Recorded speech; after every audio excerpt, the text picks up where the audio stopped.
ஒரு ஊர்ல ஒரு ராஜா இருந்தார். அவர் ஒரு பூனை வளர்த்தார். ரொம்ப செல்லமா அவர் அந்த பூனையை வளர்த்தார். அவர் என்ன பண்ணுவார் தெரியுமா? இரவு நேரத்தில் அந்த பூனையோட தலையில ஒரு விளக்க வச்சிருவார். அந்த பூனை ரொம்ப ஜாக்கிரதையா அந்த விளக்கு கீழே விழுந்துடாம பாத்துக்கும். தலையை ஆட்டாம ரொம்ப நிதானமா ராஜா பின்னாடி நடந்து போய்கிட்டே இருக்கும்.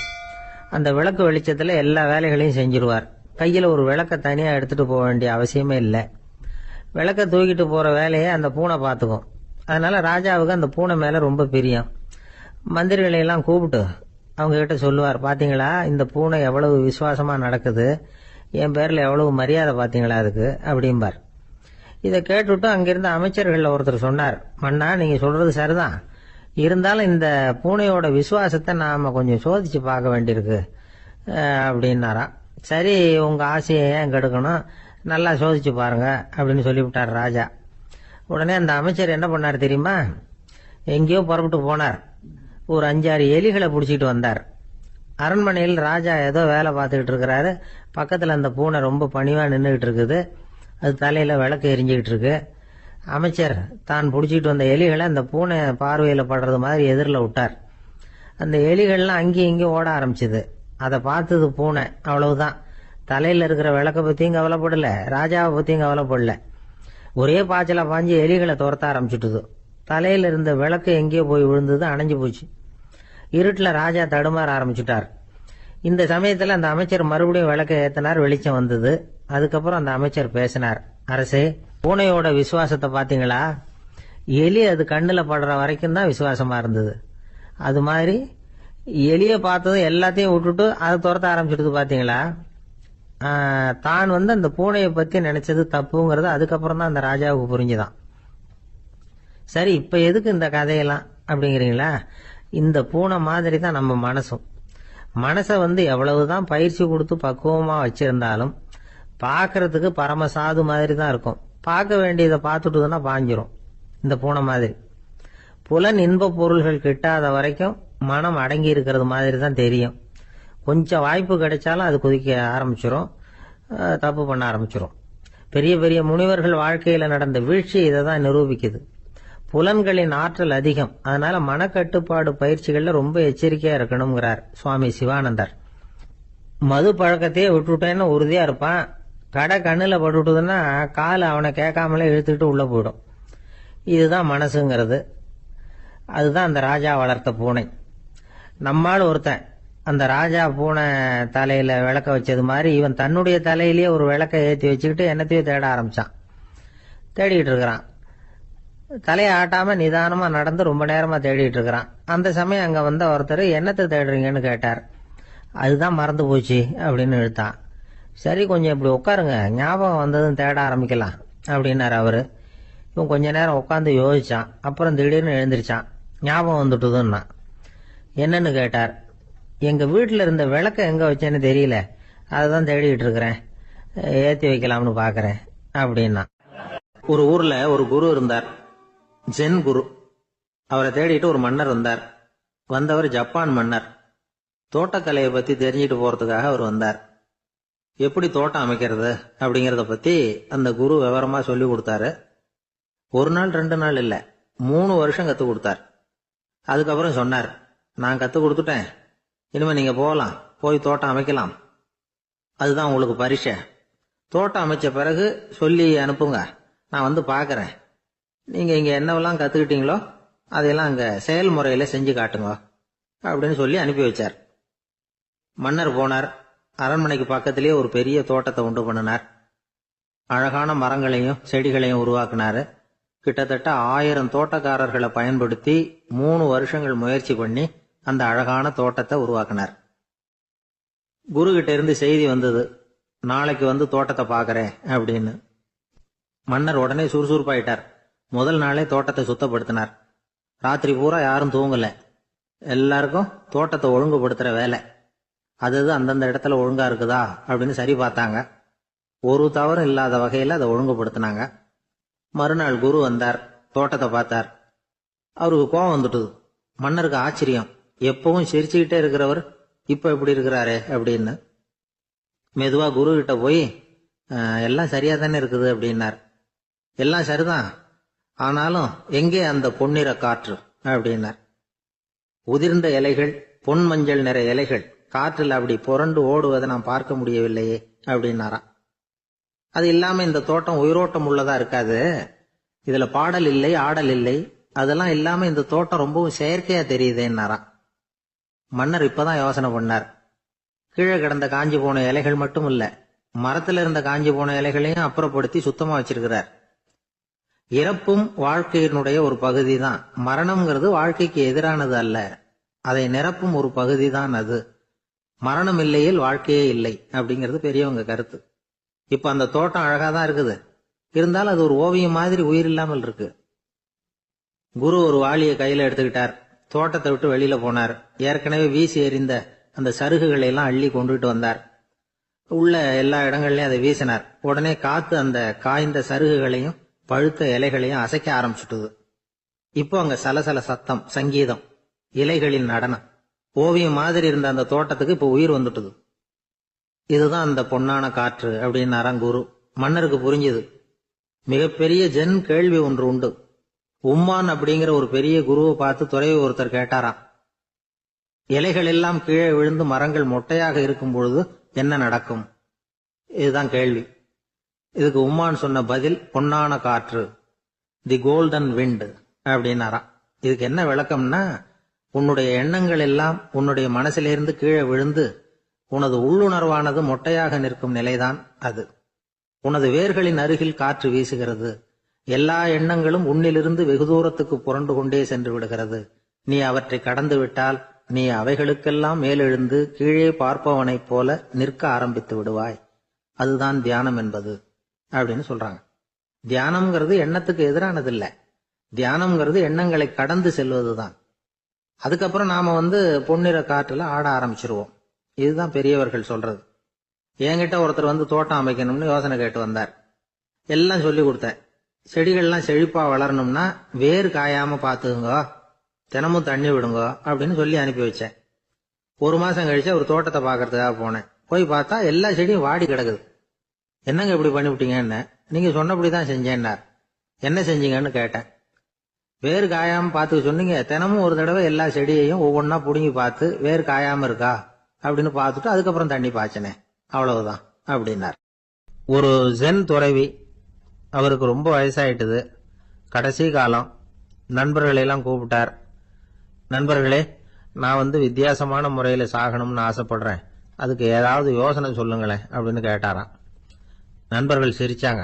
என்ன பேச்சு பேசுறீங்க, சாவறதுங்கிறது என்ன விளையாட்டு கத்தனமான காரியமா அப்படின்னு கேட்டிருக்காங்க. அந்த துறவி கொஞ்ச நேரம் யோசனை பண்ணார். அப்புறம் கேட்டாராம், இதுவரைக்கும் யாராவது நடந்துகிட்டே இறந்துருக்கிறாங்களா அப்படின்னாராம். எல்லாரும் இல்லைன்னாங்களாம். ஒருத்தர் மட்டும் சொல்லியிருக்கார். அப்படியும் ஒருத்தர் இறந்துருக்கிறதாக ஒரு கதையில படிச்சிருக்கிறேன், ஒரு ஞானியால தான் அப்படியெல்லாம் செய்ய முடியும் அப்படின்னு அவர் சொன்னாராம். சரி, அப்படின்னா அந்த முறை நமக்கு வேணாம், நின்றுகிட்டே யாராவது உயிரை விட்டுருக்காங்களா அப்படின்னு விசாரிச்சாராம். அப்படியும் ஒருத்தர் இறந்திருக்கிறார் அப்படின்னாங்களாம். மறுபடியும் அந்த துறவி யோசனை பண்ணியிருக்கிறார்.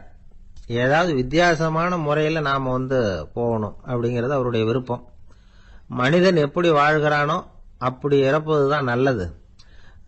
சரி, யாராவது தலைகீழா யோகம் செய்யும் நிலையில இறந்திருக்கிறாங்களா அப்படின்னு விசாரிச்சாராம். நண்பர்கள் சிரிச்சாங்க. தலைகீழா நின்னபடி இறந்ததாக நாங்க கேள்விப்பட்டதே இல்லை, அது முடியாத காரியம் அப்படின்னு இருக்காங்க. இப்ப அந்த துறவிக்கு திடீர்னு உற்சாகம் வந்துட்டுது. உடனே எழுந்திருச்சார், தலைகீழா நின்னார், அப்படியே உயிரை விட்டுட்டார். அவ்வளவுதான். அந்த மடாலயத்துல ஒரே குழப்பம். எப்படி அவரை கீழே இறக்கி படுக்க வைக்கிறது அப்படின்னு புரியல. இப்படி உயிர் விடுறத பத்தி அவங்க இதுவரைக்கும் கேள்விப்பட்டதும் இல்லை. உண்மையிலேயே இவர் இறந்துதான் போனாராங்கிறதும் தெரியல. சோதிச்சு பார்த்தாங்க. இதய துடிப்பு, நாடி துடிப்பு எல்லாம் நின்று போயிருந்தது. இவர் எப்பவும் இப்படித்தான், என்ன பண்றது இப்போ அப்படின்னு சொல்லி எல்லாரும் குழம்பிட்டு இருக்கிற சமயத்துல ஒரு பெரியவர் யோசனை சொன்னார். இந்த துறவியோட மூத்த சகோதரி பக்கத்து மடாலயத்துல இருக்கிறாங்க, அவங்களை இங்க அழைச்சிட்டு வந்தா ஏதாவது வழி கிடைக்கும் அப்படின்னார். அந்த அம்மாவுக்கு 90 வயசு. அழைச்சிட்டு வந்தாங்க. ஒரு குச்சியை ஊன்றிக்கிட்டு அப்படியே மெதுவா நடந்து வந்தாங்க. தம்பி, தலைகீழா நின்று உயிர் விட்டு இறக்கிறத பார்த்தாங்க. தம்பின்னு கூப்பிட்டு பார்த்தாங்க, ஒன்னும் காணும். உடனே என்ன பண்ணாங்க, தன்னுடைய கைத்தடியால தம்பியோட உடலை ஒரு தட்டு தட்டினாங்க. ஏப்பா, சாகரப்பவும் உன்னுடைய குறும்புத்தனத்தை விடலையா? இப்படியாடா சாகிறது? ஒழுங்கா செத்து தொலை அப்படின்னாங்களாம். அவ்வளவுதான். உடனே அந்த துறவி திரும்பி நேரா நின்னார். அக்கா, கோவப்படாத, நான் ஒழுங்கா சாகிறேன், எப்படி செத்தா என்ன, எல்லாம் எனக்கு ஒண்ணுதான் அப்படின்னு சொல்லிவிட்டு அப்படியே தரையில படுத்து உயிரை விட்டாராம். அதுக்கப்புறம் அந்த அம்மா கோலை கையில எடுத்துக்கிட்டு அப்படியே திரும்பி கூட பார்க்காம அவங்க பாட்டுக்கு போயிட்டாங்களாம். மரணத்தை ஒரு விளையாட்டாக ஆக்கிய அந்த துறவிக்கு வாழ்க்கையே ஒரு விளையாட்டா தான் இருந்திருக்குது. எந்த நோக்கமும் இல்லாம செயல்படுறதுன்னா என்னங்கிறதும் அவருக்கு தெரிஞ்சிருக்குது. பயனை எதிர்பார்க்காம பணி செய்து வாழ்ந்து மறைந்த மகான் அவர். தம்முடைய தொழிலை விளையாட்டு போல செய்ய தெரிஞ்சவருக்கு வாழ்க்கையே ஒரு விளையாட்டா மாறிடும். எல்லாமே விளையாட்டாகி விடுகிற போது மரணமும் விளையாட்டாகிவிடும் அப்படிங்கிறது தான் அந்த தத்துவம். ஆனா அதுக்கு முன்னாடி உங்களுக்குள்ள இருக்கிற உண்மையான நடிகனை நீங்க அடையாளம் கண்டுபிடிக்கணும். நீங்க நடிக்க வேண்டியதே இல்லை, நீங்க ஏற்கனவே நடிச்சுக்கிட்டு தான் இருக்கிறீங்க. நீங்க இந்த உண்மையை தெரிஞ்சுக்கணும், அவ்வளவுதான். இதுதான் ஞானிகளுடைய கருத்து. வாழ்க்கையை சரியா புரிஞ்சுக்கிட்டா எல்லாமே நடிப்புங்கிறது புரியும். கல்யாண பத்திரிக்கை அனுப்பியிருந்தேனே, ஏன்டா வரலன்னு கேட்டான் ஒருத்தன். வந்திருந்தேனே அப்படின்னானா இவன். டேய், ஏன்டா போய் சொல்ற, நான் பத்திரிக்கையே உனக்கு அனுப்பலையே அப்படின்ட்டு இருக்கான் அவன். அதுக்கு இவன் சொன்னானா, பத்திரிக்கை அனுப்புனேன்னு நீ போய் சொல்றப்போ கல்யாணத்துக்கு வந்தேன்னு நான் போய் சொல்லக்கூடாதா அப்படின்னானா. ஒரு பெரிய அரசன் இந்த உலகம் பூராவையும் ஆண்டுகிட்டு இருந்தான். ரொம்ப காலம் அப்படி அரசாட்சி பண்ணிட்டு இருந்தான். திடீர்னு அவனுக்கும் சில எதிரிகள் முளைச்சாங்க. அவங்கெல்லாம் ஒன்று சேர்ந்து இவனை தோற்கடிச்சுட்டாங்க. தோத்து போனது இவனுக்கு பயம் வந்துட்டுது, எங்கே எதிரிகள் நம்ம கொண்டுடுவாங்களோ அப்படின்னு. வெளியில வந்தா தனக்கு ஆபத்துன்னு பயந்துகிட்டு யாருக்கும் தெரியாம ஒரு குகைக்குள்ள போய் பதுங்கி கிடக்குறான். நிலைமைய பாருங்க. முதல் நாள் அரண்மனையில அதிகாரம் பண்ணிக்கிட்டு இருந்தவன் மறுநாள் குகையில பயந்து போய் பதுங்கி கிடக்குறான். ராத்திரி நேரம் வந்தது, பசி வயத்தை கிள்ளுது, பிச்சை எடுத்து சாப்பிட வேண்டிய நிலைமை. பிச்சை எடுக்கிறதுக்கு பாத்திரம் வேணுமே, என்ன பண்றது அப்படின்னு அங்கேயும் இங்கேயும் பாக்குறான். ஒரு மூலையில யாரோ விட்டுட்டு போன ஒரு ஓடு கிடக்குது. அதை எடுத்துக்கிட்டு புறப்பட்டான். இருட்டுல வழி புரியல. ஏதோ ஒரு யூகத்துல காலை மெதுவா எடுத்து வச்சு நடந்து போயிட்டு இருக்கிறான். வழியில ஒரு கருப்பு நாய் படுத்து கிடந்தது. இருட்டுல அவன் இது கண்ணுக்கு சரியா தெரியல, அவனுக்கு தவறி போய் காலை வச்சுட்டான். அது மேல நாய் சும்மா இருக்குமா, வள்ளுன்னு விழுந்து கடிச்சு விட்டுது. காலை பாக்குறான், காலத்தையும் நினைச்சு பாக்குறான். அரண்மனையில வீரக்கழல் அணிந்த காலை உடைய மன்னா அப்படின்னு புகழ்வாங்களே புலவர்கள்லாம். ஆனா அது இன்னைக்கு நாய் கடிச்ச காலம் ஆயிட்டுதே அப்படின்னு நினைக்கிறான். அது மட்டும் இல்ல, முன்னாடி எல்லாம் பொற்கிண்ணங்கள்ல தான் அவன் சாப்பிடுவான். ஆனா இப்போ உடைஞ்சு போன ஓட்டு, அது ஓட்டை கையில வச்சுக்கிட்டு நிக்கிறான். அதுல ஏதாவது யாராவது சாப்பாடு போடுவாங்களான்னு. முன்னாடி எல்லாம் நிறைய பேர் அரண்மனைக்கு வருவாங்க. அரசருக்கு காணிக்கைன்னு சொல்லி இவன் காலடியில கொண்டாந்து கொட்டுவாங்க. அப்போலாம் இவன் அந்த ஜனங்களுடைய முகத்தை திரும்பி கூட பாக்குறது இல்ல, ரொம்ப கர்வமா உட்காந்துருப்பான். அதே ஆளு இன்னைக்கு எல்லாரு கண்ணுலயும் படுறது மாதிரி பிச்சை எடுத்துக்கிட்டு இருக்கிறான். அப்போலாம் காணிக்கைகளை தன்னுடைய கையால வாங்குறது தனக்கு கௌரவ குறைச்சல்னு நினைச்சு தன்னுடைய வேலைக்காரங்களை விட்டு தான் அதை வாங்க சொல்லுவான். இப்போ பாத்தீங்கன்னா அவனே தன் கையாலேயே பிச்சை வாங்குறான். நினைச்சு பாருங்க, அந்த மனுஷன் நாள் அரசன், மறுநாள் பிச்சைக்காரன். எவ்வளவு வித்தியாசம்! செல்வம் தான் இப்படி ஒரு வித்தியாசம் ஏற்படுறதுக்கு காரணம். அப்படிப்பட்ட செல்வம் வாழ்க்கையை நடத்துறதுக்கு நமக்கு தேவைதான். ஆனா அதையே நாம அடைய வேண்டிய பயனா நினைக்கிறோம் பாருங்க, அதுதான் வேடிக்கை. இத நம்மாழ்வார் அழகா ஒரு பாசுரத்துல சொல்றார். ஒரு நாயகமாய் ஓட உலகுடன் ஆண்டவர், கருணாய் கவர்ந்த காலர், சிதைகிய பானையர், பெருநாடு காண இம்மையிலே பிச்சைதாம் கொள்வர், திருநாரணன் தாழ் காலம் பெற சிந்தித்து உய்மினோ அப்படிங்கிறார் நம்மாழ்வார். ஒரு பெரிய பணக்காரர் ஒரு துறவிகிட்ட போய், சாமி என்கிட்ட நிறைய பணம் இருக்கு, இருந்தாலும் நிம்மதி இல்ல, என்னால நிம்மதியா இருக்க முடியல, என்ன காரணம்னு கேட்டாராம். உடனே அந்த துறவி இதுக்கு நேரடியா பதில் சொல்லாம பக்கத்துல நின்றுகிட்டு இருந்த ஒரு குழந்தைய கூப்பிட்டார். அது ஓடியாந்தது. ஒரு ஆப்பிள் பழத்தை எடுத்து அது கையில கொடுத்தார். அதை வாங்கிக்கிட்டு குழந்தை சிரிச்சுது. இன்னொரு பழத்தை எடுத்து கொடுத்தார். அதை இன்னொரு கையில வாங்கிட்டு சிரிச்சுது. மூணாவது ஆப்பிள் எடுத்து கொடுத்தார். 2 பழத்தையும் நெஞ்சில் அணைச்சிக்கிட்டு 3வது பழத்தையும் வாங்கறதுக்கு முயற்சி பண்ணிச்சு. ஆனா அது உடனே நழுவி கீழே விழுந்து உருண்டு ஓடிச்சு. ஏற்கனவே இருந்ததும் விழுந்துட்டுது. இப்ப அந்த குழந்தை அழ ஆரம்பிச்சுட்டுது. இப்ப அந்த துறவி பணக்காரர்கிட்ட சொன்னாராம், குழந்தைய கவனிச்சியா, 2 ஆப்பிள் போதும்னு அது நினைச்சிருந்தா இப்போ அது அழ வேண்டிய அவசியம் வந்திருக்குமா அப்படின்னாராம். எதுவுமே அளவுக்கு மிஞ்சினா துன்பம்தான். இந்த காலத்துல இதெல்லாம் யாரு காதுல வாங்குறாங்க? ஒருத்தனை நல்ல வழிக்கு கொண்டு வரணும்னு நினைச்சு அவனை கூப்பிட்டு உட்கார வச்சு இந்த கதையை சொல்லிட்டு இருந்தாங்க. சொல்லிவிட்டு அந்த குழந்தை செஞ்சது தப்பு தானே அப்படின்னு கேட்டிருக்கிறாங்க. ஆமாம், தப்பு தான். நானா இருந்தா அப்படி செஞ்சிருக்க மாட்டேன் நானா இவன். 2 பழமே போதும்னு சொல்லியிருப்பியா அப்படின்னு கேட்டிருக்காங்க. அப்படி இல்லைங்க, அவர் கொடுக்க கொடுக்க ஒவ்வொரு பழமா வாங்கி பின்னாடி வச்சுட்டு மறுபடியும் கையை நீட்டுவேன் அப்படிங்கிறானா. இவெல்லாம் எந்த காலத்துல திருந்துறது? ஒரு ஊர்ல ஒரு புகழ்பெற்ற பத்திரிகையாளர் இருந்தார். அவர் ஒரு நாள் திடீர்னு இறந்து போயிட்டார். அதுக்கப்புறம் நேரா சொர்க்கத்துக்கு போனார். சொர்க்கத்தின் வாசல்ல நின்றுகிட்டு இருந்த ஒருத்தர் அவரை தடுத்தார். இத பாரு, ஏற்கனவே இங்க 12 பத்திரிகையாளர்கள் இருக்கிறாங்க, அவங்களுக்கே இங்க வேலை இல்லை. அதுக்கு என்ன காரணம்னா, சொர்க்கத்துல திடுக்கிடும் செய்திகள்லாம் ஒன்றும் கிடையாது. அப்படி என்ன இருக்க போகுது இங்க எல்லாம் அது ஒழுங்கா நடந்துகிட்டு இருக்கும். எல்லாம் ஒழுங்கா நடந்தா பத்திரிகைகளுக்கு சுவாரஸ்யமான கொலை கொள்ளை தீ வைப்பு இது மாதிரி எதுவும் இங்க இல்ல. ஏற்கனவே இங்க இருக்கிறவங்க எல்லாரும் மரத்தடியில் உட்காந்துக்கிட்டு தியானம் பண்ணிட்டு இருக்கிறாங்க. அந்த ஒரே செய்தி தான் தினமும் இங்க வந்துகிட்டு இருக்குது. அதை படிக்கிறதுக்கே இங்க ஆள் கிடையாது. அதனால நான் என்ன சொல்றேன்னா, நீ பேசாம நரகத்துக்கே போயிடு. அங்க எவ்வளவோ நிகழ்ச்சிகள் நடந்துகிட்டு இருக்கு. அங்கதான் அதிகமான பத்திரிகையாளர்கள் தேவைப்படுறாங்க. அங்க உனக்கு நிறைய வேலை இருக்கும். அதை செய்யறதில்ல, நீயும் மகிழ்ச்சியா இருக்கலாம் அப்படின்னு சொன்னாராம். அங்க அந்த சொர்க்கத்தின் வாசல்ல நின்றுகிட்டு இருந்தவர். இந்த பத்திரிகையாளர் அங்கேயே நின்று கொஞ்சம் யோசனை பண்ணார். இவருக்கு சொர்க்கத்திலே இருக்கணும்னு தான் ஆசை. அதனால மெதுவா அவர்கிட்ட பேசினாராம். ஐயா, என்ன ஒரு 24 மணி நேரம் இங்க உள்ள இருக்கிறதுக்கு அனுமதி கொடுங்க. இங்க இருக்கிற பல பத்திரிகையாளர்களை எனக்கு தெரியும். அவங்கள சில பேரை சமாதானப்படுத்தி மெதுவா பேசி நரகத்துக்கு அனுப்பி வச்சுடுறேன். நான் இங்க இருந்துக்கிறேன். உங்க கணக்குப்படி 12 பேருக்கு மேல இங்க தாண்டாது, அப்படி பாத்துக்கிறேன் அப்படின்னாராம். அவரும் யோசனை பண்ணி பார்த்துட்டு, சரி அப்படியே உனக்கு அனுமதி கொடுக்குறேன். ஆனா ஒரு விஷயம், 24 மணி நேரம் தான் அனுமதி, அதுக்குள்ள எல்லாம் நடக்கணும் அப்படின்னு இருக்காரு. சரின்னு சொல்லிவிட்டு இந்த பத்திரிகையாளர் உள்ள போனார். யோசனை பண்ணார். திட்டம் போட்டு ஒரு பொருளையை கிளப்பி விட்டார். சக பத்திரிகையாளர்கள் எல்லாம் கூப்பிட்டு சொன்னாராம், இந்த பாருங்க, நரகத்துல ஒரு பெரிய தினசரி பேப்பரை கொண்டுகிட்டு வர்றதுக்காக திட்டம் போட்டுக்கிட்டு இருக்காங்க. அதுக்கு பல அதிகாரிகள் தேவைப்படுறாங்க. நிறைய சம்பளம் கிடைக்கும். யார் யாரெல்லாம் நரகத்துக்கு போக ஆசைப்படுறாங்களோ அவங்க எல்லாம் போகலாம் அப்படின்னு ஒரு பொருளையை கிளப்பி விட்டார். 24 மணி நேரம் கழிச்சு வாசல் பக்கம் போனார். அங்க இருந்தவர்கிட்ட எத்தனை பேர் வெளியேறினாங்கன்னு விசாரிச்சாராம். அப்போ அவர் இவரை, நீ வெளியே போகக்கூடாது, முதல்ல உள்ளதான் இருக்கணும் அப்படின்னு தடுத்தாராம். அப்புறம் சொன்னாராம், நீ சொன்ன செய்தியை கேட்டதும் இங்க இருந்த எல்லா பத்திரிகையாளர்களுமே நரகத்துக்கு போயிட்டாங்கப்பா, உள்ள யாருமே இல்லை, அதனால நீ உள்ளே இருக்கலாம் அப்படின்னாராம். இதை கேட்டதும் இந்த பத்திரிகையாளரே குழம்பி போயிட்டார். ஒருவேளை உண்மையிலேயே நரகத்துல புதுசா பத்திரிகை ஏதாவது ஆரம்பிக்க போறாங்களோ அப்படின்னு அவரே நினைக்க ஆரம்பிச்சிட்டாராம். அப்புறம் சொன்னாராம், ஐயா என்னை விட்டுருங்க, நான் நரகத்துக்கே போயிடுறேன், அங்க ஏதோ விசேஷம் இருக்கணும் அப்படின்னாராம்.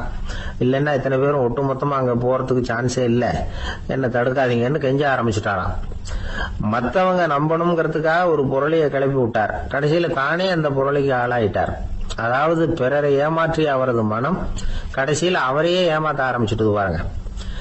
நீங்க இப்படி அடுத்தவங்களை ஏமாத்துறதுக்கு உங்க மனசை பழக்கப்படுத்துறீங்க, ஆனா கடைசியில் அதனால நீங்களே ஏமாற்றப்படுகிறீர்கள் அப்படிங்கிறது பெரியவர்களுடைய புத்திமதி. அதனால உங்க மனசுகிட்ட ரொம்ப எச்சரிக்கையா இருங்கோ அப்படிங்கிறாங்க. நம்ம ஆளுங்க அங்க போய் என்ன சொல்லுவாங்கன்னா, இந்த மாதிரி அங்க போவாத இங்க போவாதன்னு பயமுறுத்துறது உண்டு. சில பேர் அங்க பேய் இருக்குது, பிசாசு இருக்கு அப்படின்னு பொருளைய கிளப்பி விடுறது உண்டு. இருட்டு நேரம் காட்டு வழியா ஒருத்தன் போயிட்டு இருக்கிறான். அங்க பேய் பிசாசு நடமாட்டம் இருக்கிறதாக வதந்தி. இவன் பயந்துகிட்டே வேகமா போறான். காடு முடிஞ்சு மெயின் ரோட்டுக்கு வந்து சேர்ந்தான். அப்பாடா, ஒரு பஸ் நின்றுட்டு இருக்கு தனியா. இருட்டுல லேசா தெரிஞ்சது. ஓடி போய் ஏறி உள்ள உட்காந்துக்கிட்டான். பயந்துகிட்டே போனவன் அப்புறம் தான் தெரியுது உள்ள யாருமே இல்லை, டிரைவரும் இல்லை, கண்டக்டரும் இல்லை, வேற யாரும் இல்லை. இவனுக்கு பேய் பயம் அதிகமா போட்டுது. ஏன்னா நடு ராத்திரி.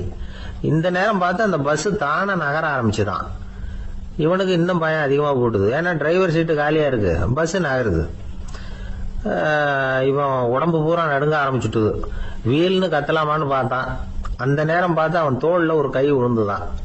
திடுக்கிட்டு திரும்பி பார்த்திருக்கிறான். அங்க டிரைவர் நிக்கிறார். அவரு சொன்னாராம், ஏன்பா, ஏற்கனவே பஸ் பிரேக் டவுன், நாங்கெல்லாம் பின்னாடி இறங்கி நின்று தள்ளிட்டு இருக்கிறோம், நீ மட்டும் ஜாலியா ஏறி உட்காந்துக்கிட்டியா, இறங்கி வந்து தள்ளப்பா அப்படின்னாராம். அமெரிக்க ஜனாதிபதி ஆப்ரஹாம் லிங்கன் ஒரு நாள் தன்னோட கோச்சு வண்டியில தலைநகரான வாஷிங்டனுக்கு போயிட்டு இருக்கிறார். கோச்சு வண்டி ஒரு சாலையில போயிட்டு இருக்கு. அந்த சாலைக்கு ஒரு பக்கத்துல பயங்கரமான சதுப்பு நிலம். சதுப்பு நிலம்னா அது புதைகுழி, புதை மணல்ங்கிறோம்ல, அது மாதிரி. அந்த சதுப்பு நிலத்துல யாராவது மாட்டிக்கிட்டா அவ்வளவுதான், ஆளை கொஞ்சம் கொஞ்சமா உள்ள அமுக்கிவிடும், தப்பிச்சு கரையேறது கஷ்டம். அப்படிப்பட்ட நிலம் அது. ஆப்ரஹாம் லிங்கன் ஏதோ ஒரு முக்கியமான அரசாங்க வேலையா போயிட்டு திரும்பி வந்துட்டு இருக்கிறார். அதனால அந்த சமயத்துல அவர் விலை வசந்த ஆடைகளை அணிஞ்சிருக்கிறார். அப்படி அவர் அந்த கோச்சு வண்டியில வந்துகிட்டு இருக்கிறாரு. அந்த சமயத்துல ஒரு காட்சி அவர் கண்ணுல பட்டுட்டுது. என்ன தெரியுமா? ரோட்டுக்கு பக்கத்துல இருந்த சதுப்பு நிலத்துல ஒரு இளம் பன்றி குட்டி சிக்கிக்கிட்டு தவிச்சுக்கிட்டு இருக்குது, பரிதாபமா கத்திக்கிட்டு இருக்குது. அதை பார்த்தார் லிங்கன். அவருக்கு என்ன மாதிரி ஆயிட்டுது. உடனே வண்டியை நிறுத்த சொன்னார், கீழே இறங்கினார். தன்னோட விலை வசந்த ஆடைகளை பத்தி லட்சியம் பண்ணவே இல்லை. தனக்கே ஆபத்து வரலாம்ங்கிறத பத்தியும் கவலைப்படல. தான் ஒரு குடியரசுத் தலைவருங்கிறத பத்தியும் அவர் நினைச்சு பார்க்கல. நேரா அந்த சதுப்பு நிலம் பக்கமா போனாரு. அந்த சேத்துல இறங்கி பன்றிக்குட்டியை காப்பாத்தி கரைக்கு கொண்டுட்டு வந்து சேர்த்துட்டார். அதுக்கப்புறம் நிம்மதியா கோச்சு வண்டியில ஏறி வெள்ள மாளிகைக்கு வந்து சேர்ந்தார். டிரெஸ், உடம்பு பூரா சேரு சகதி. பாக்குறவங்களுக்கு எல்லாம் ஆச்சரியமா போச்சு. அவங்களுக்கு ஒன்றும் புரியல. இவர் நேரா ட்ரெஸ் மாத்திக்கிறதுக்காக போனாரு. கோச்சு வண்டி ஓட்டிட்டு வந்தவன் கிட்ட போய் எல்லாரும் கேட்டாங்க, என்ன ஆச்சு அப்படின்னு. அவர் வர்ற வழியில நடந்த விவரத்தை சொன்னார். ஆப்ரஹாம் லிங்கனுடைய இந்த இறக்க குணத்தை எல்லாரும் பாராட்டினாங்களாம், புகழ்ந்தாங்களாம். ஆனா இதுக்கு லிங்கன் என்ன பதில் சொன்னார் தெரியுமா? தயவு பண்ணி இந்த புகழ்ச்சியான பேச்சையெல்லாம் ஒதுக்குங்க, அதெல்லாம் வேணாம். அந்த சின்ன பிராணி சகதியில மாட்டிக்கிட்டு துடிச்சுக்கிட்டு இருந்தது, அதை பார்த்தேன். உடனே என்னுடைய இதயத்துல ஒரு முள்ளு தைச்சது மாதிரி ஒரு உணர்வு. அந்த முள்ளை பிடுங்கி எறிஞ்சேன், அவ்வளவுதான். உண்மையில அந்த பிராணிக்கு நான் உதவினேங்கிறத விட எனக்கு ஏற்பட்ட இன்னலை போக்கிட்டேன் அப்படிங்கறதுதான் உண்மை. அதுதான் பொருத்தம். அப்படி இருக்கிறப்போ இதுல புகழறதுக்கு என்ன இருக்குது அப்படின்னாரு ஆபிரகாம் லிங்கன். எவ்வளவு யதார்த்தமான வார்த்தைகள் பாருங்க. இந்த காலத்துல நம்மளையும் பல பேர் அப்படி உண்டு. நீச்சல் தெரியாத ஒரு ஆளு தண்ணியில இறங்கிட்டான். தண்ணி ஆழம்ங்கிறது அப்புறமா தான் தெரிஞ்சுது. தத்தளிக்க ஆரம்பிச்சுட்டான். வாழ் வாழ்னு கத்துறான். கரையில நின்றுட்டு இருந்த ஒருத்தர் இதை பார்த்தார். உடனே அவருக்கு இதயத்துல முள்ளு தைச்சது மாதிரி ஒரு உணர்வு. உடனே குபீர்னு தண்ணியில பாஞ்சார். அவரை காப்பாத்தி கரைக்கு கொண்டுட்டு வந்து சேர்த்தார். இத பார்த்துக்கிட்டு இருந்த இன்னொருத்தர் காப்பாத்தின அந்த ஆளை பாராட்டி புகழ்ந்தார். என்ன புகழாதீங்க சார் அப்படின்னார் அவர். ஏன்னு கேட்டார் இவர். நான் அந்த ஆளை ஏன் காப்பாத்தினேன் தெரியுமா? அவன் நேத்துக்கு என்கிட்ட 300 ரூபா கடன் வாங்கியிருக்கிறான். இவன் தண்ணியில போட்டான்னா நான் கொடுத்த கடனும் தண்ணியில போடும். அதனாலதான் விழுந்து காப்பாத்தினேன் அப்படின்னா அந்த ஆள். ஒரு ஊர்ல 4 நண்பர்கள் இருந்தாங்க. 4 பேரும் சோம்பேறிகள். 4 பேருக்கும் எந்த வேலையும் செய்யறதுக்கு உடம்பு வளையறதில்ல. இருந்தாலும் சோம்பேறித்தனத்துல ஒருத்தருக்கு ஒருத்தர் கொஞ்சம் வித்தியாசம் உண்டு. அதுக்கு தகுந்த மாதிரி அவங்களுக்கு பேர் அமைஞ்சு போச்சு. ஒருத்தன் கால் சோம்பேறி, இன்னொருத்தன் அரை சோம்பேறி, அடுத்தவன் முக்கால் சோம்பேறி, கடைசி ஆளு முழு சோம்பேறி. இவங்க 4 பேரும் நண்பர்கள். அப்புறம் எப்படி காரியம் நடக்கும்? 4 பேரும் ஒரு வீதியில அப்படியே நடந்து போய்கிட்டு இருக்கிறாங்க. நல்ல பசி. எங்கேயாவது சோறு போடுவாங்களா அப்படின்னு பார்த்துக்கிட்டே வந்தாங்க. அவங்க வந்த வழியில ஒரு 1 ரூபா காசு கிடந்தது தரையில. அவங்க கண்ணுல அது பட்டுது. ஆனாலும் அதை குனிஞ்சு எடுக்கணுமே, அதுக்கு சோம்பேறித்தனம். முழு சோம்பேறி பார்த்தான். பக்கத்துல வந்துகிட்டு இருந்த முக்கால் சோம்பேறி கிட்ட சொன்னானா, டேய் அதை கொஞ்சம் குனிஞ்சு எடுறா அப்படின்னானா. அவன் என்ன பண்ணான் தெரியுமா? அதுக்கு அடுத்தபடியா வந்த அரை சோம்பேறி கிட்ட சொன்னானா, டேய் நீ அதை கொஞ்சம் குனிஞ்சு எடுறா அப்படின்னானா. அவன் இவனை விட மோசம். அடுத்தவங்க கிட்ட சொல்லியிருக்கிறான். அவனும் குனியறதுக்கு தயாரா இல்ல. ஆக கூடி கடைசியில யாருமே காசை எடுக்கல. என்னத்துக்கு அனாவசியமா உடம்ப வளைச்சுக்கணும் அப்படின்னு எல்லாரும் பேசாம வந்துட்டாங்க. அவங்க பாட்டுக்கு நடந்து வந்துகிட்டே இருக்கிறாங்க. எதிரில் ஒருத்தன் வாழைப்பழத்தை வண்டியில வச்சு தள்ளிட்டே வந்தான். ரூபாய்க்கு 4 பழம்னு கூவி வித்துக்கிட்டே வர்றான். இப்ப அந்த முழு சோம்பேறி சொன்னானா, டேய் வழியில கிடந்தது 1 ரூபா, அதையாவது எடுத்துக்கிட்டு வந்திருந்தா இப்ப இந்த பழத்தை வாங்கி ஆளுக்கு 1 சாப்பிடலாமே அப்படின்னானா. ஆமா சாப்பிட்டுருக்கலாமே அப்படின்னாங்களாம் மற்றவங்களும். ஆனாலும் திரும்பி போய் அதை எடுக்கணும்னு யாருக்கும் தோணலை. பேசாம சோர்ந்து போய் நடந்து வந்தாங்களாம். இருட்டி போச்சு. வழியில ஒரு கோவில். சரி இங்கேயே படுத்து தூங்குவோம் அப்படின்னா ஒருத்தன். அதுதான் சரின்னாங்க மற்றவங்களும். அப்படியே மண்டபத்தில் படுத்துட்டாங்க. கோவில் அர்ச்சகர் வேலையெல்லாம் முடிச்சு விட்டு வெளியில வந்திருக்காரு. இவங்கள பார்த்தாராம். ஏன் இப்படி சோர்ந்து போய் கிடக்குறீங்க அப்படின்னு விசாரிச்சிருக்காரு. 2 நாளாச்சுங்க நாங்க சாப்பிட்டு அப்படின்னாங்களாம். அவரு உடனே ஐயோ பாவம் அப்படின்னு சொல்லி பானை, விறகு, அரிசி, தண்ணி எல்லாம் கொடுத்து நீங்களே சமையல் பண்ணி சாப்பிட்டுக்கோங்க அப்படின்னு சொல்லிவிட்டு போயிட்டார். இந்த 4 பேருக்கும் சமையல் பண்ணி சாப்பிடணும்னு ஆசையா தான் இருந்தது. ஆனா அடுப்பு பற்ற வைக்கணுமே, அதுக்கு தீப்பெட்டி வேணுமே. தீப்பெட்டி இல்லை. இப்ப முழு சோம்பேறி ஆரம்பிச்சான். அடுத்தவனை பார்த்து, டேய் கடைக்கு போய் ஒரு தீப்பெட்டி வாங்கிட்டு வாயேன் அப்படின்னு நானா. அவன் வழக்கம் போல அடுத்தவங்க கிட்ட சொல்லியிருக்கான். அவன் அதுக்கு அடுத்தவங்க கிட்ட சொல்லியிருக்கிறான். கடைசியா கால் சோம்பேறி கிட்ட வந்து சேர்ந்தது. அவனும் அது நம்மால முடியாது அப்படின்னு பேசாம இருந்துட்டான். இப்ப தீப்பெட்டி வேணுமே, அதுக்கு என்ன பண்றது? அவங்களுக்குள்ள பேசி ஒரு முடிவுக்கு வந்தாங்களாம். அதாவது யாரு முதல்ல வாயை திறந்து பேசுறாங்களோ அவங்க தான் தீப்பெட்டி வாங்கறதுக்கு போகணும் அப்படின்னு. அவ்வளவுதான். உடனே 4 பேரும் வாயை கெட்டியா மூடிட்டு படுத்துக்கிட்டாங்க. அவங்க சமையல் பண்ணி சாப்பிட்டாங்களா என்ன அப்படிங்கறது அர்ச்சகருக்கு தெரியல. சரி பார்த்துட்டு வரலாமேன்னு வந்தார். வந்து பாக்குறாரு, இவங்க 4 பேரும் அசையாம படுத்து கிடக்குறாங்க. அர்ச்சகர் பயந்துட்டார். ஒருவேளை பசி தாங்காம செத்து போட்டாங்களோ அப்படிங்கிற பயம், அல்லது நாம கொடுத்த உணவுப் பொருள்ல ஏதாவது விஷம் கலந்துருக்குமோ அப்படின்னு பயந்தார். அப்படின்னா நம்ம மேல பழி வந்துருமே அப்படின்னு நினைச்சு நடுங்க ஆரம்பிச்சுட்டார். அப்புறம் அவரும் ஒரு முடிவுக்கு வந்தாராம். கோவிலுக்கு பக்கத்திலேயே ஒரு பெரிய குழி இருந்தது.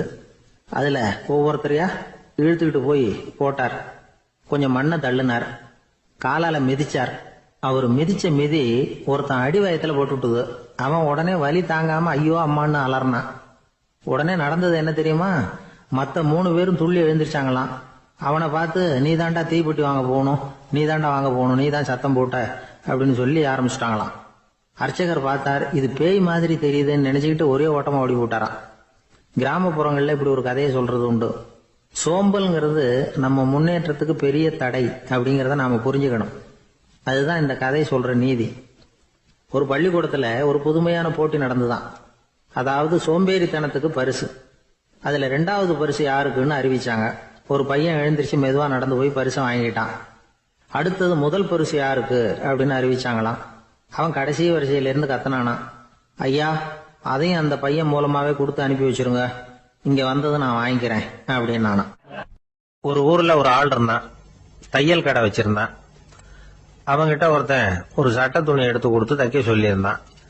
வர்ற சனிக்கிழமை வா வந்து வாங்கிட்டு போ அப்படின்னு அவன் சொல்லியிருந்தான். அதே மாதிரி இவன் வந்தான். அவன் தச்சு வச்சிருந்த சட்டையை கொடுத்தான். இவன் வாங்கி அங்கேயே போட்டு பார்த்தான். கை நீளம் ஒண்ணுக்கு ஒண்ணு வித்தியாசமா இருந்தது. வலது கை இடது பக்கத்தை விட நீளம் குறைச்சலா இருந்தது. அவன் முணுமுணுக்க ஆரம்பிச்சுட்டான். என்ன இது இப்படி தைச்சுட்டியேன்னு.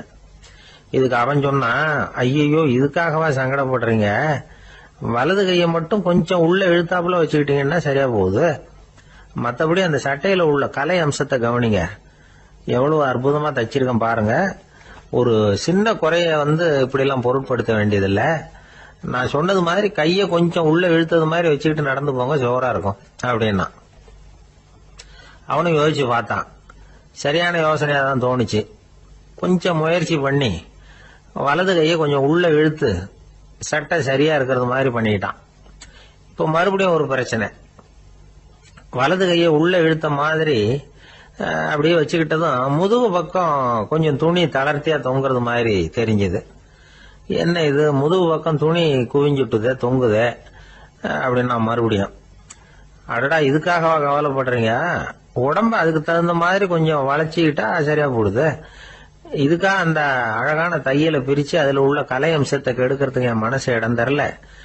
எவ்வளவுக்கு தளர்த்தியா இருக்கோ அவ்வளவுக்கு கொஞ்சம் உடம்ப வளைச்சி அப்படி குனிஞ்சது மாதிரி போங்க போதும் அப்படின்னா. அதுவும் நல்ல யோசனையா தான் பட்டுது இவனுக்கு. சரின்னு சொல்லிவிட்டு புறப்பட்டான். தெருவில் இறங்கினான். கைய கொஞ்சம் உள்ள இழுத்தான். உடம்ப கொஞ்சம் முன்னால வளைச்சான். சட்டைக்கு தகுந்த மாதிரி உடம்ப பண்ணிட்டான். மெதுவா நடந்து போறான். இப்போ எதிரில் இன்னொருத்தன் வரான். இவனை பாக்குறான். இவன் போட்டிருக்கிற சட்டையை பாக்குறான். ஆஹா அற்புதம்ங்கிறான். சும்மா சொல்லக்கூடாது, ரொம்ப நல்லா இருக்கு, நிச்சயமா இது இந்த ஊர் மேல தெருவில் இருக்கிற ஒருத்தன் இருக்கானே, அவன் தச்சதாதான் இருக்கணும் அப்படின்னா. இதை கேட்டதும் அவனுக்கு ஆச்சரியம். எப்படி அவ்வளவு கரெக்டா கண்டுபிடிச்சிங்க அப்படின்னு கேட்டிருக்கான். இதுக்கு அந்த வழிபோகன்னு சொன்னானா, அவன் ரொம்ப கெட்டிக்காரன். உங்களை மாதிரி உடம்பும் கையும் வளைஞ்சு போன ஒரு ஆசாமிக்கு அவனை தவிர வேற யாராலேயும் இவ்வளவு பொருத்தமான ஒரு சட்டையை தைக்க முடியாது அப்படின்னானா. பாருங்க, அவனுக்காக இவன் அனுசரிக்க போய் இவனோட நிலைமை எப்படி ஆயிடுது பாருங்க. இதே மாதிரிதான் சில சடங்குகளும் சம்பிரதாயங்களும் நம்மளை கோமாளி ஆக்கி விட்டுரும். எதுவா இருந்தாலும் அதுல அறிவுபூர்வமான அணுகுமுறை அவசியம். ஒரு நர்ஸ் அவசரமா ஓடி டாக்டர் கிட்ட சொல்லிச்சான், டாக்டர் ஒரு தப்பு நடந்து போச்சு, 10ஆம் நம்பர் பெட்ல இருக்கிற பேஷண்ட்டுக்கு காலில் ஆபரேஷன் பண்றதுக்கு பதிலாக கையில ஆபரேஷன் பண்ணி விட்டீங்க. கை ஆபரேஷன் பண்ணிக்க வேண்டிய ஆள் 7ஆம் நம்பர் பெட்ல இருக்கார் அப்படின்னு தான். அதுக்கு ஒரு பதட்டப்படாம சொன்னாராம், பரவாயில்ல, இவரை தூக்கி 7ஆம் நம்பர் பெட்ல போட்டுரு அப்படின்னா. ஒரு வயசான பாட்டியின் தாத்தாவும் ஒரு பூங்காவில் உட்காந்து பேசிக்கிட்டு இருக்கிறாங்க. அவங்களுக்கு கல்யாணம் ஆகி 53 வருஷம் ஆச்சு. பிள்ளைங்கள்லாம் படிச்சு பெரிய பெரிய வேலையில இருக்கிறாங்க. பேரன் பேத்திகளும் நல்ல நிலைமையில இருக்கிறாங்க. இந்த தாத்தாவும் பாட்டியும் சிரிச்சு பேசிக்கிட்டு இருந்தத ஒரு பெரியவர் பார்த்தார். அவருக்கு ஆச்சரியமா இருந்தது. இந்த வயசுலயும் இவ்வளவு அந்யோன்யமா இவங்க பேசிக்கிட்டு இருக்கிறாங்களே அப்படின்னு நினைச்சார். சரி, நேரிலேயே கேட்டுருவோமே அப்படின்னு நினைச்சுக்கிட்டு கிட்ட போனார். உங்க மன வாழ்க்கையின் வெற்றிக்கான ரகசியம் என்ன அப்படின்னு கேட்டார். இதை கேட்டதும் அந்த தாத்தா சிரிச்சுக்கிட்டே பாட்டியை பார்த்தாராம். அதுக்கப்புறம் சொன்னாராம், நான் இந்த அம்மாவை கல்யாணம் பண்ணிட்டதுக்கும் எங்களுடைய இல்வாழ்க்கை இவ்வளவு நாளா பலம் குறையாம மகிழ்ச்சியா இருக்கிறதுக்கும் காரணம் ஒண்ணுதான். அது என்ன காரணம்னா, எங்களுக்கு இடையில பொதுவா நிறைய குறைகள் உண்டு, அதுதான் காரணம் அப்படின்னாராம். அவர் சொல்றது சரிதான் அப்படிங்கிறது மாதிரி அந்த பாட்டியும் அவரை நிமிர்ந்து பார்த்தாங்களாம். இந்த பெரியவர் மறுபடியும் அந்த பாட்டியை பார்த்து அதே கேள்வியை கேட்டிருக்கார். உங்களுடைய நீண்டகால மன வாழ்க்கைக்கு கிடைச்ச வெற்றி எதனாலேன்னு சொல்ல முடியுமா அப்படின்னு கேட்டாராம். அவங்களும் சிரிச்சுக்கிட்டே பதில் சொன்னாங்களாம். என்ன பதில் தெரியுமா? சில பேரை நாம குறிப்பிட்ட பண்புகளுக்காக நேசிக்கிறோம், வேற சிலரை நாம அந்த பண்புகள் இல்லாத குறைகளுக்காகவே விரும்பி பழகிறோம் இல்லையா அப்படின்னு கேட்டுட்டு தலையில் குனிஞ்சுக்கிட்டாங்களாம் அந்த பாட்டியம்மா. அவங்க அப்படி சொன்னதை கேட்டதும் இவருக்கு புதுசா ஞானம் பிறந்தது மாதிரி இருந்துதான். இதுதான் மனம் நிறைந்த மன வாழ்க்கை அப்படிங்கிறார் சுவாமி சின்மயானந்தர். பண்புகளை எப்படி நேசிக்க முடியுதோ அதே மாதிரி பண்புகள் இல்லாத குறைகளையும் நேசிக்க முடியும். மனசுதான் காரணம். ஒரு மேல்நாட்டு தம்பதி, அவங்களும் தாத்தா பாட்டி தான். அவங்க 2 பேரும் ஒரு பூங்காவில் உட்காந்து சிரிச்சு பேசிக்கிட்டு இருக்கிறாங்க. அத ஒருத்தர் பார்த்தார். அவருக்கு ஆச்சரியம், இவ்வளவு காலம் ஆகி இந்த வயசுலயும் இப்படி அன்பா பேசிக்கிட்டு இருக்கிறாங்களே அப்படிங்கிற ஆச்சரியம். கிட்ட நெருங்கி போனாரு. கேட்டார், ஏன் தாத்தா, உங்களுக்கு கல்யாணம் ஆகி எவ்வளவு வருஷம் ஆச்சுன்னார். 55 வருஷம் ஆச்சுன்னாராம் அவரு. இன்னமும் இவ்வளவு சந்தோஷமா இருக்கிறீங்களே, அதுக்கு என்ன காரணம்னு கேட்டிருக்கார். அதுக்கு என்ன காரணம்னா, இதுவரைக்கும் எங்களுக்குள்ள சண்டையே வந்ததில்ல அப்படின்னாராம். அது எப்படி முடியும்னு கேட்டிருக்கார் இவர் ஆச்சரியமா.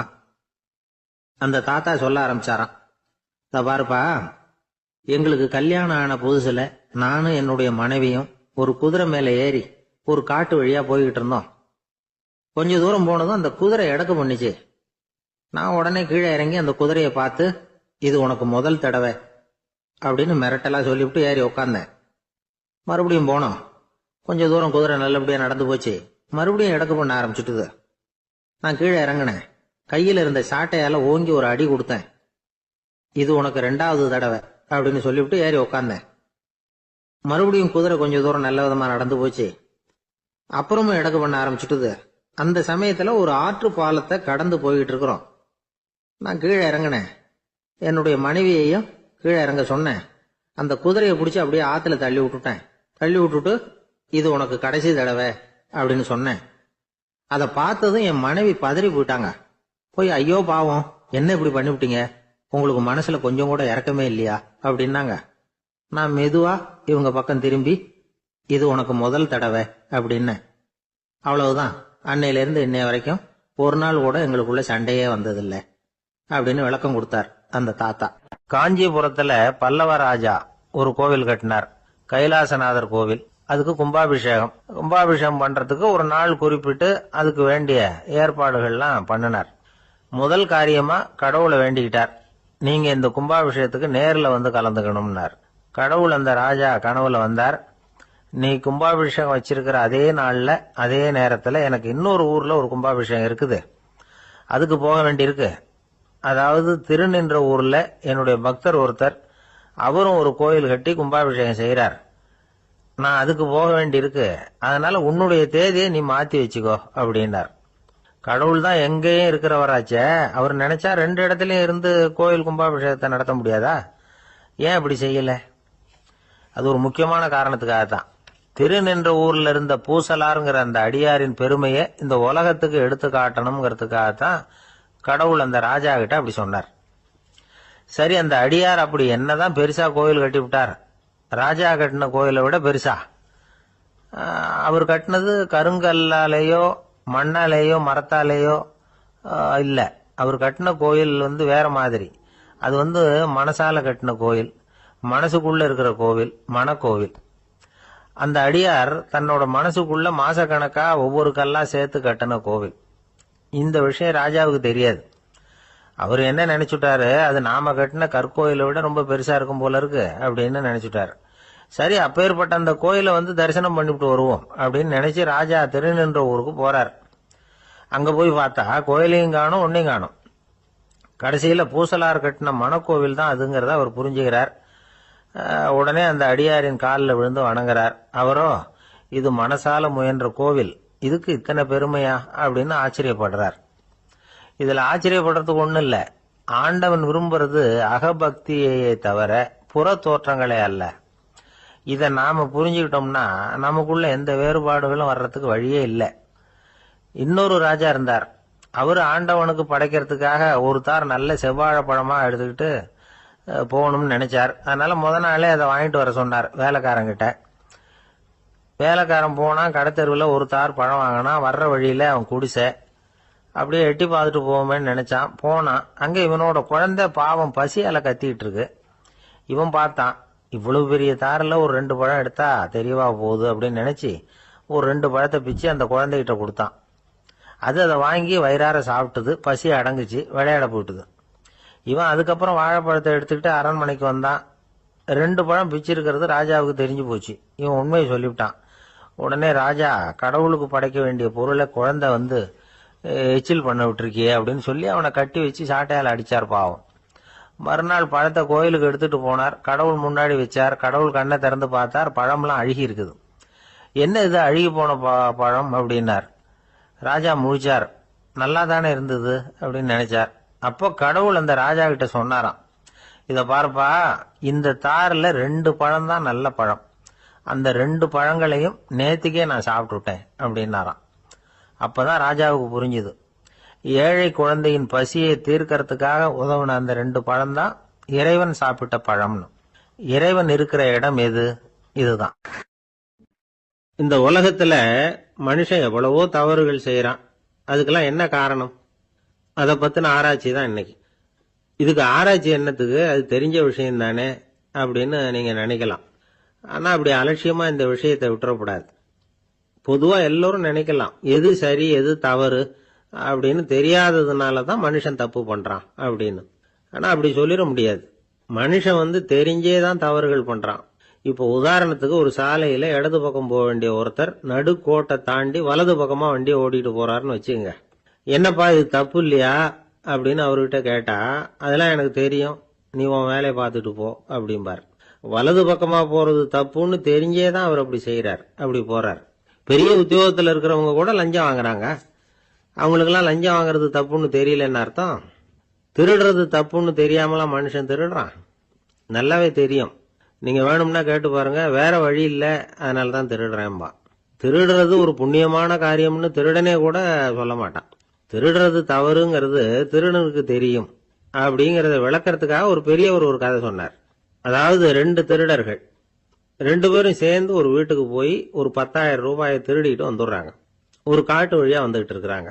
இன்னும் விடியல. 2 பேருக்கும் தூக்கம் கண்ணை சுத்துது.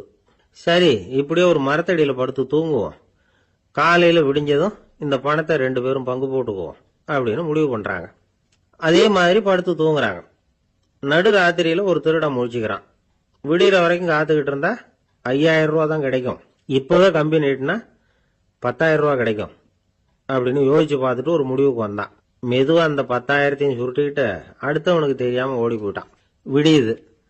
அடுத்தவன் எழுந்திரிச்சு பாக்குறான். பணத்தையும் காணல, பாகஸ்தனையும் காணல. இந்த திருடன் அந்த திருடனை திட்டுறான். திருட்டு பய, அயோக்கிய பய, இப்படி அநியாயமா கிளப்பிட்டு போட்டானே அப்படிங்கிறான். இதுல இருந்து என்ன தெரியுது? தெரியாம எடுத்துக்கிட்டு போறது திருட்டு, அயோக்கியத்தனம், அநியாயம் அப்படிங்கறது இவனுக்கு தெரிஞ்சிருக்குது. அதனாலதான் அடுத்தவனை பார்த்து இப்படி திட்டுறான். அதனால தெரியாததுனால மனுஷன் தவறு பண்றான்னு சொல்றது சரியில்லை. அப்படின்னா மனுஷன் பண்ற தவறுகளுக்கு உண்மையான காரணம் தான் என்ன? இதே சந்தேகம் அர்ஜுனனுக்கும் வந்துதான். அதனாலதான் அவன் பகவானை பார்த்து கேக்குறான். மனுஷன் தன் விருப்பத்துக்கு விரோதமா ஏதோ ஒரு சக்தியினால பலாத்காரமா இழுக்கப்பட்டது மாதிரி பாவம் பண்றானே, அந்த சக்தி என்ன அப்படின்னு கேக்குறான். இதுக்கு பகவான் பதில் சொல்றார். காமமும் குரோதமும் தான் அந்த சக்திகள், அதாவது ஆசையும் சினமும். இது ரெண்டும் உன்னுடைய எதிரிகள் அப்படிங்கறத புரிஞ்சுக்கோ அப்படிங்கிறார். இன்னமும் நுணுக்கமா பார்த்தா காமத்தினுடைய மறு உருவங்கள் தான் குரோதமும் லோபமும். ஆசை நிறைவேறலன்னா குரோதம், அதாவது கோபம்.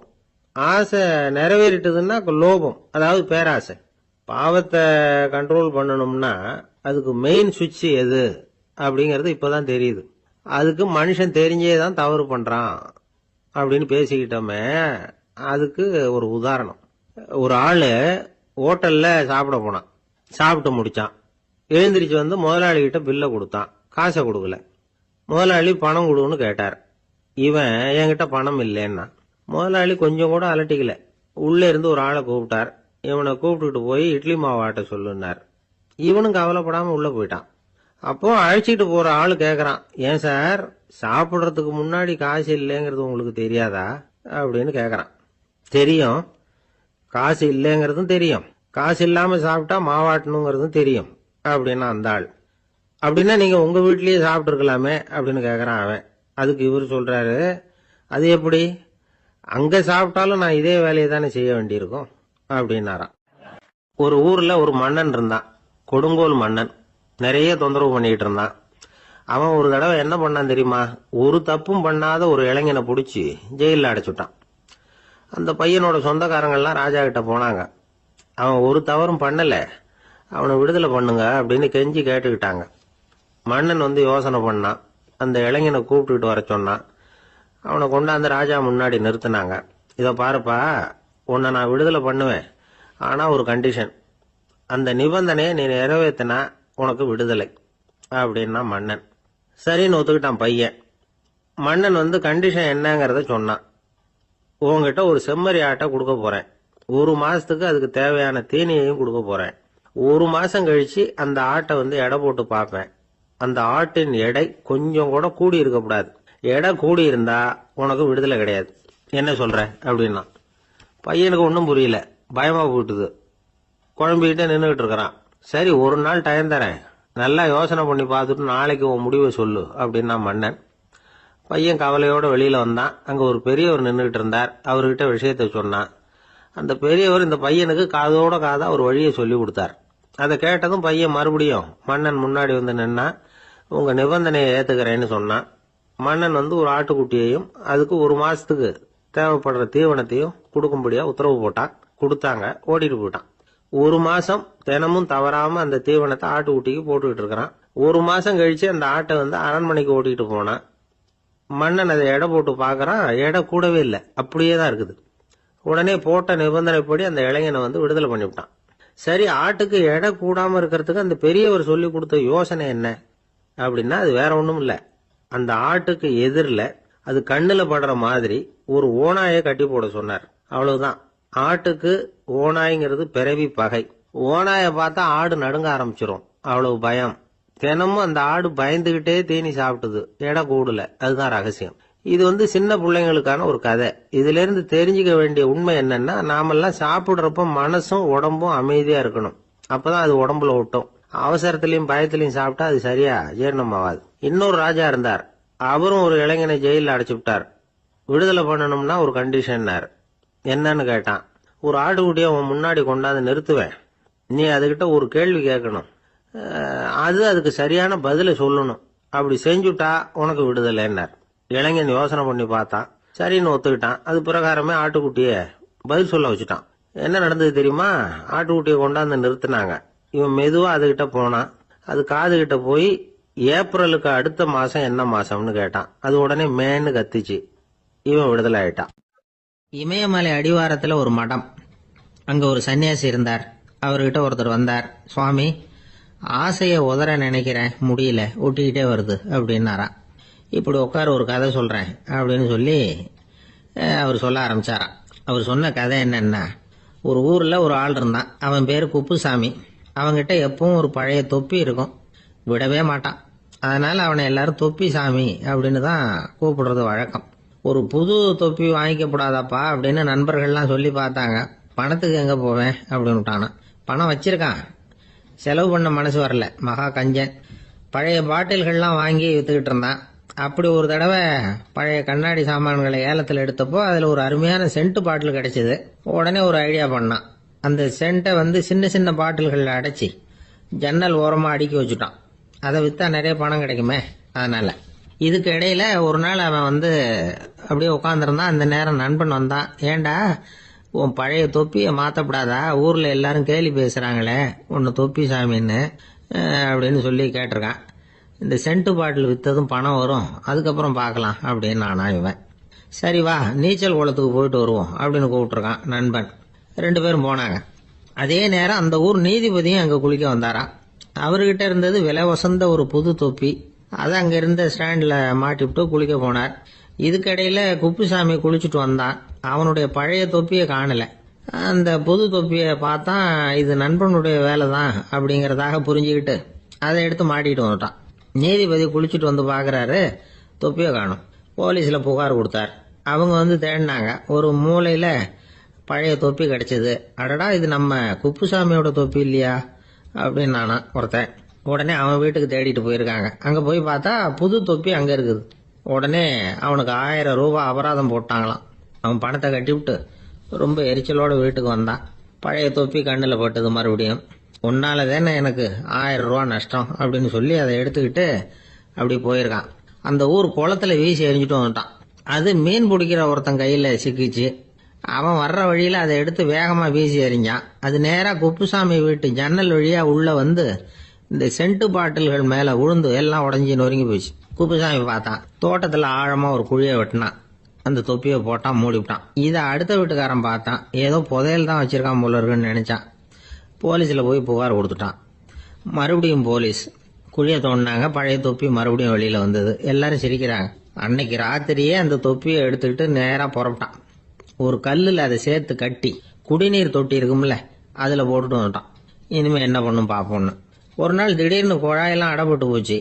மாநகராட்சி அலுவலர்கள் என்னன்னு பார்த்தா அந்த பழைய தொப்பி குழாயை அடைச்சிக்கிட்டு இருக்குது. இது குப்புசாமியோட தொப்பிங்கிறது தான் எல்லாருக்கும் தெரியுமே. உடனே குடிநீரை பாழாக்கணத்துக்காக குப்புசாமிக்கு கோர்ட்டு 2500 ரூபாய் அபராதம் போட்டுட்டுது. அதையும் கட்டிவிட்டு வெளில வந்தான். கடைசியா முடிவு பண்ணான். ஒரு நெருப்பு குச்சியை கிழிச்சான். தொப்பியை கொளுத்தினான். எரிஞ்சது. எடுத்து வெளில எரிஞ்சான். கொஞ்ச நேரத்துல தீ அணைப்பு படம் வந்துட்டுது. ஆமா, இவன் எடுத்து எரிஞ்சது வெளியில விழுந்து வீட்டு கூரையே பத்திக்கிட்டு எரிய ஆரம்பிச்சுட்டுது. அவனோட பணத்தாசையும் அதோட சேர்ந்து எரிஞ்சு போச்சான். இப்படி ஒரு கதை. இந்த கதையை சொல்லி முடிச்சார் அந்த இமயமலை அடிவாரத்துல இருந்த சன்னியாசி. இப்ப அந்த குப்புசாமி எங்க இருக்கிறான்னு கேட்டார் எதிரில இருந்தவர். இதோ உன் எதிரிலே இருக்கிறான், நான் தான் அந்த குப்புசாமி அப்படின்னாராம் அந்த சன்னியாசி. அந்த குப்புசாமி கிட்ட இருந்தது மாதிரி ஒரு பழைய தொப்பி நம்ம ஒவ்வொருத்தர்கிட்டையும் உண்டு. அதை எப்படி தொலைக்கிறதுன்னு தெரியாம தடுமாறிக்கிட்டு இருக்கிறோம். அது என்ன தொப்பிங்கிறீங்களா? அதுதான் நம்மை சூழ்ந்திருக்கிற மாயை அப்படிங்கிறார் சுவாமி சின்மயானந்தர். மெய்ஞானம் கிடைக்கிறப்போ மாயை எரிஞ்சு போகும் அப்படிங்கிறது அவருடைய கருத்து. நம்மால் ஒருத்தர் வேகமா ஓடி வந்தார். காலில் மாட்டியிருந்த பழைய செருப்பு 2 ஆவேசமா தூக்கி ஒரு கிணத்துல போட்டுட்டு வெறுங்காலோட நடந்து வந்துகிட்டு இருக்கிறார். ஏன் அப்படி பண்ணீங்க அப்படின்னு கேட்டோம். அந்த செருப்புக்கு சொந்தக்காரன் பின்னாடி வந்துகிட்டு இருக்கிறான், அதனால அப்படி பண்ணேன் அப்படிங்கிறார் இவர். இந்த உலகத்துல எவ்வளவோ உயிரினங்கள் இருக்கு. ஒவ்வொன்றும் ஒவ்வொரு விதமா சண்டை போடுது. இப்ப 2 மாடு சண்டை போட்டுக்குதுன்னு வச்சுங்க, என்ன பண்ணும்? 2 முட்டிக்கும். அதுக்கு சண்டை போடுறதுக்கு ஆயுதமா உபயோகப்படுறது அதோட கொம்பு. 2 சேவல் சண்டை போட்டுக்குதுன்னு வச்சுங்க, அதுக்கு ஆயுதமா உபயோகப்படுறது அதோட கால் நகம். காலால தான் அது ஒன்னோட ஒன்று சண்டை போட்டுக்கும். ஆனால் 2 மனுஷன் சண்டை போட்டுக்கிறான்னு வச்சுங்க, இவன் இன்னதை தான் ஆயுதமாக உபயோகப்படுத்துவான்னு குறிப்பிட்டு சொல்ல முடியாது. கல்லை எடுப்பான், கத்தி எடுப்பான், துப்பாக்கி எடுப்பான், என்ன வேணாலும் பண்ணுவான். வாயால் திட்டுவான், கையால் அடிப்பான், காலால் உதைப்பான், சகலகலா வல்லவன். விலங்குகள்லாம் பொதுவாக வாயை சாப்பிட்றதுக்கு மட்டும்தான் உபயோகப்படுத்துது. ஆனால் இவனுக்கு சாப்பிட்றதுக்கும் அதுதான், சாப்பிட்டு விட்டு திட்டுறதுக்கும் அதுதான். ஆனால் ஒரு விஷயத்தில் மட்டும் கெட்டிக்கிறேன். அதாவது நாம் சண்டை போட்டுக்கிட்டாலும் பரவாயில்ல, கோழிகள் சண்டை போடாமல் இருக்கணும் அப்படின்னு ஆசைப்படுறான். எதுக்காக? கோழிகள் சண்டை போடாமல் இருந்தால் நிறைய முட்டைகள் போடுமா, அதுக்காகத்தான் இந்த அக்கறை. கோழி பண்ணை வச்சிருக்கிறவங்களுக்கு இது ஒரு பெரிய பிரச்சனை. அதாவது பண்ணையில் இருக்கிற கோழிகளுக்குள்ள அடிக்கடி சண்டை வந்துடும். அதனால முட்டை உற்பத்தி குறைஞ்சிரும். சரி, இதுக்கு என்ன பண்றது? பண்ணையில் போய் உட்காந்துக்கிட்டு தினமும் பஞ்சாயத்து பேசிட்டு இருக்க முடியுமா? அமெரிக்காவில் கோழி பண்ணை வச்சிருக்கிற ஒருத்தர் இதை பற்றி யோசனை பண்ணி பார்த்தாராம். ஒரு வழியையும் கண்டுபிடிச்சிருக்கார். கோழிக்கெல்லாம் மூக்கு கண்ணாடி மாட்டி விட்டுட்டோம்னா அது சண்டை போடுற குணம் குறைஞ்சிரும், முட்டை அதிகமாகிடும். அந்த கண்ணாடியில் உள்ள லென்ஸ் சிவப்பு நிறத்தில் இருக்கணும், அவ்வளவுதான் அப்படின்னு அவர் கண்டுபிடிச்சாராம். இது ஏற்கனவே நடைமுறையில் கண்டுபிடிக்கப்பட்ட ஒரு விஷயம். ஆனால் எல்லா கோழிக்கும் சிவப்பு மூக்கு கண்ணாடி எப்படி மாட்டி விடுறது? அப்படியே மாட்டி விட்டாலும் அது நழுவாமல் இருக்கணுமே. இப்போ நாமெல்லாம் நடு விரலால் மூக்கு கண்ணாடி நடுவில் தொட்டு அப்படி ஸ்டைலாக சரி பண்ணிக்கிறோம். அது மாதிரி கோழி எப்படி சரி பண்ணிக்கும்? இதுதான் பிரச்சனை. இதுக்கு அவர் என்ன வழி கண்டுபிடிச்சாருன்னா, கோழிக்கெல்லாம் மூக்கு கண்ணாடிக்கு பதிலாக விழியொட்டு வில்லைகள், கான்டாக்ட் லென்ஸ், அதை பொருத்தி விட்டா என்ன அப்படின்னு யோசனை பண்ணார். அதே மாதிரி பண்ணார். அதே மாதிரி செஞ்சு பார்த்தார், வெற்றி. அதுக்கப்புறம் கோழியெல்லாம் சண்டை போட்டுக்கலையாம், சமாதான பிரியர்கள் ஆகிட்டு தான். கோழிகளுக்கு இயல்பாகவே சண்டை போடுற குணம் உண்டு. ஆனால் அதோட கண்ணுக்கு பார்க்குற பொருள்லாம் ரோஜா நிறத்துலையோ அல்லது இன்னும் சொல்ல போனால் அழுத்தமான சிவப்பு நிறத்துலையோ தெரிஞ்சதுன்னா சண்டை போடுற குணம் குறைஞ்சிருதான். அந்த சமயத்தில் அது அதிகமாகவும் முட்டையிட ஆரம்பிச்சுடுதான். அதே நேரத்தில் இறை எடுக்கிறத கூட குறைச்சிக்குதான். இது ஏன் இப்படி பண்ணுதுங்கிறது விஞ்ஞானிகளுக்கு இன்னமும் புரியலையா. எப்படியோ அமெரிக்க கோழிகள்லாம் கான்டாக்ட் லென்ஸ் பொருத்திக்க ஆரம்பிச்சாச்சு. கோழி கழுத்தை பிடிச்சிக்கிட்டு ஒரு சில வினாடிகளில் அதை பொருத்தி போடுறாங்களாம். கோழியோட ஆயுள் பூரா அது அப்படியே இருக்குமா. பண்ணையில் முட்டை உற்பத்தி குறைஞ்சா இது மாதிரி விஞ்ஞானபூர்வமாக பரிகாரம் தேடுறது தான் நல்லது. நமக்கு வேண்டியப்பட்ட ஒருத்தர், அவர் ஒரு கோழி பண்ணை வச்சிருந்தார். அந்த பண்ணையில் பாதி கோழி திடீர்னு செத்து போச்சு. உடனே ஒரு கால்நடை மருத்துவர்கிட்ட போக வேண்டியது தானே. அங்கே போகல, உள்ளூரில் மந்திரம் பண்ணிட்டு இருந்த ஒரு சாமியார்கிட்ட போனார். அவர் காலில் விழுந்தார். சாமி, என் பண்ணையில் பாதி கோழி செத்து போட்டுதுன்னார். சாமியார் யோசனை பண்ணார். சரி, பண்ணையில் வாசப்படி கிழக்கு பக்கமாக வச்சிருக்கியா மேற்கு பக்கமாக வச்சிருக்கியான்னு கேட்டார். கிழக்கு பக்கமாக இருக்குன்னார் அவர். அதுதான் தப்பு, மேற்கு பக்கமாக அதை மாற்றி சரியாக போடும்னாராம். அதே போல் இவர் போய் மாற்றிவிட்டார். அப்பவும் பாதி செத்து போச்சு. மறுபடியும் சொன்னார், சாமி மறுபடியும் பாதி கோழி செத்து போட்டுதேன்னார்.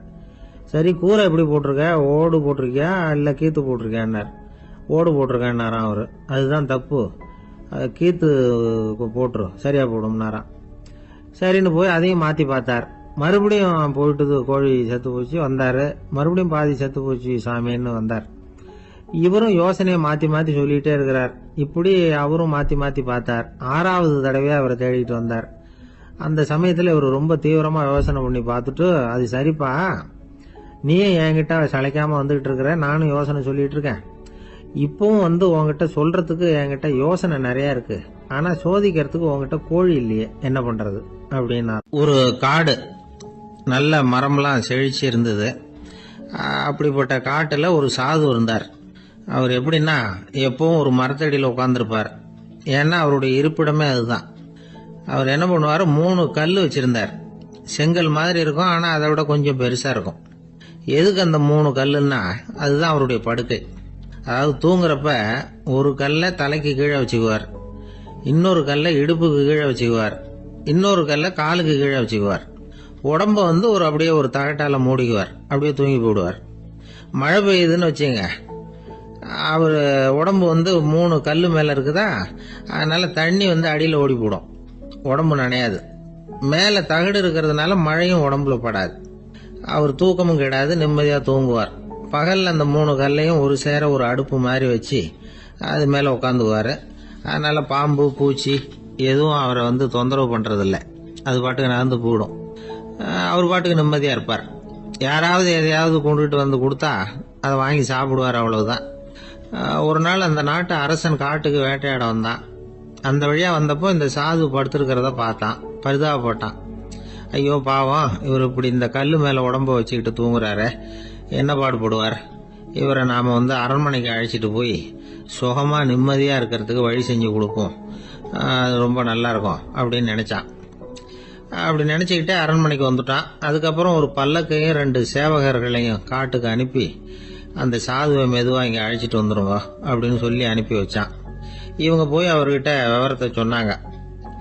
எனக்கு என்னத்துக்கு அரண்மனை வாசம் அப்படின்னார். இருந்தாலும் மன்னர் உத்தரவு, நீங்க அவசியம் வரணும் அப்படின்னாங்க இவங்க. சரின்னு சொல்லிவிட்டு வேற வழி இல்லாம புறப்பட்டார். புறப்படும் பொழுது என்ன பண்ணாருன்னா, மறக்காம அந்த 3 கல்லு, ஒரு தகடு, அதையும் எடுத்து பல்லக்குல வச்சுக்கிட்டார். என்னத்துக்கு இதையெல்லாம் எடுத்து வைக்கிறாரு அப்படின்னு சொல்லி அவங்க யோசனை பண்ணாங்க. இருந்தாலும் அதை பத்தி ஒன்றும் கேட்கல. பேசாம அவரை அழைச்சிட்டு போய் அரண்மனையில் விட்டுட்டாங்க. அரசன் ஓடி வந்தான், வரவேற்றான், அறுசுவை உணவு படைச்சான்.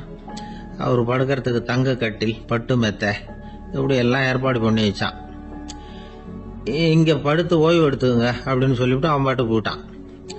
மறுநாள் காலையில பாக்குறான், சாது படுத்திருக்கிறார். எப்படி தெரியுமா, அந்த பட்டு மெத்த மேல 3 கல்லையும் வச்சு வழக்கம் போலவே அது மேல படுத்திருக்கிறார். அதுக்கு மேல தகடு. அரசன் பார்த்துட்டு அதிர்ச்சி ஆயிட்டான்.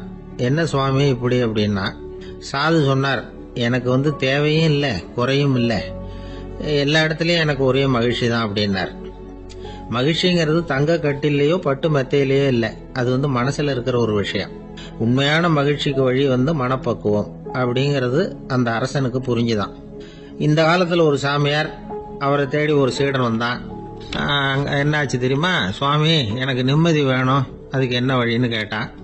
சாமியார் நிமிர்ந்து பார்த்தார். அப்புறம் சொன்னார், நீ ஏகப்பட்ட பேர்கிட்ட கடன் வாங்கி இருக்கிற, அதையெல்லாம் திருப்பி கொடுத்தாதான் உனக்கு நிம்மதி கிடைக்கும்னார். இவனுக்கு ஆச்சரியம். அது எப்படி சாமி, அவ்வளவு கரெக்டா நான் கடன் வாங்கினதை கண்டுபிடிச்சிங்க அப்படின்னா, உனக்கு கடன் கொடுத்து சாமியாரா போனதே நான் தான்ப்பா, அதனாலதான் இந்த கதிக்கு வந்தேன்.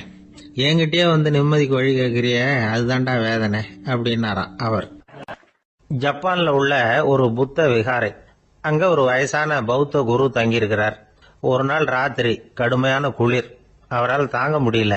பார்த்தார், மரத்துல செஞ்ச புத்த சிற்பங்கள் அங்க நிறைய இருந்தது. அதுல ஒன்ன எடுத்து அதுக்கு தீ மூட்டி அந்த நெருப்புல குளிர் காஞ்சிக்கிட்டு இருக்கிறார்.